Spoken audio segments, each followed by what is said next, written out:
বন্দরে নাসিক ২০ নং ওয়ার্ডের মাহমুদনগর এলাকায় বিএনপি অফিস প্রাঙ্গণে নেতাকর্মীদের সাথে সৌজন্য সাক্ষাৎ করেছেন নারায়ণগঞ্জ ৫ আসনের বিএনপি মনোনীত এমপি প্রার্থী আলহাজ অ্যাডভোকেট আবুল কালামের পুত্র মহানগর বিএনপির যুগ্ম আহ্বায়ক আলহাজ আবুল কাউসার আশা।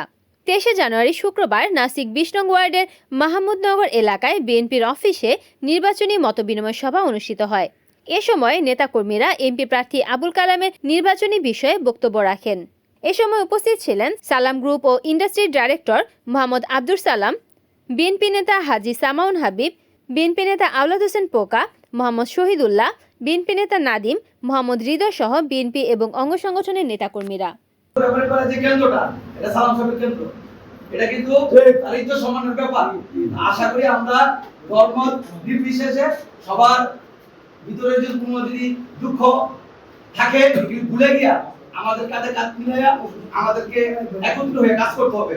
আমরা সারা জীবন আমি কয়েকটা আঙ্কেলদের বলছিলাম আগামীকাল যে পর আমাদের জন্মগ্রহণ করবে এটা সারা বিএনপি করবে, কারণ আমরা বিএনপি ভালোবাসি, আমরা এই দলকে ভালোবাসি, আমাদের রক্তের সাথে মিশে গেছে।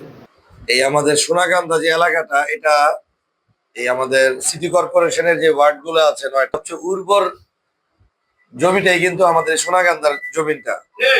এইটা ২০ নম্বর সোনাকান্দার এই এরিয়াটা। আপনারা সবাই পুরান, আমি নতুন।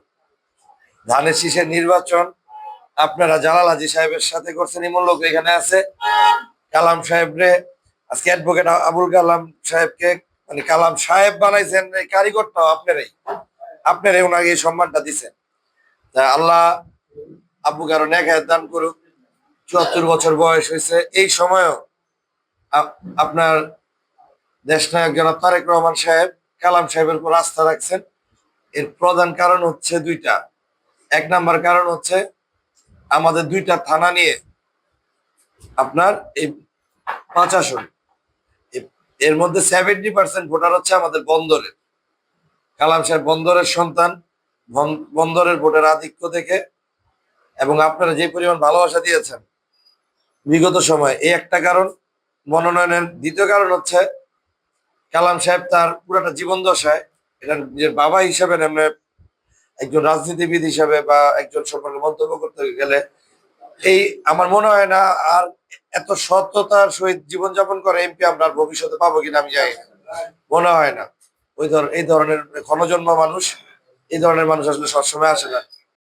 রিপোর্ট করেছেন মেহেদী হাসান প্রান্ত, NN টিভি, নারায়ণগঞ্জ।